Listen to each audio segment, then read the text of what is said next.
पश्चिम महाराष्ट्रामध्ये आपण बघतोय परवा ईश्वरपूरच्या नगराध्यक्षांच्यावर अपात्रतेची कारवाई झाली.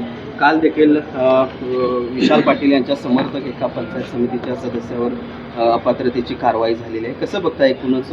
नाही, मला वाटतं आम्ही सातत्यानं विधिमंडळात सांगितलेलं आहे की जात पडताळणीचा विंडो हा कायमपणे सुरू ठेवा. ह्या निवडणुका लागल्यानंतर जात पडताळणीकडे आम्ही जातो आणि जात पडताळणीचे लोक दबावाखाली या ठिकाणी काम करतात. ही विंडो कायमपणे उभी ठेवा.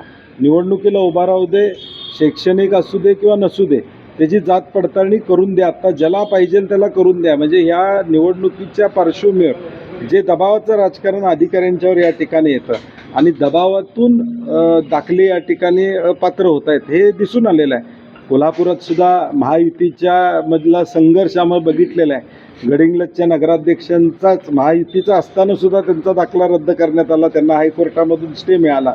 म्हणजे त्यांच्यात सुद्धा एवढी भांडणं आहेत एकमेकाचा काटा काढायचा. आता त्याचा वापर आमच्यावर देखील ईश्वरपूरमध्ये झालेला या ठिकाणी दिसून येतो.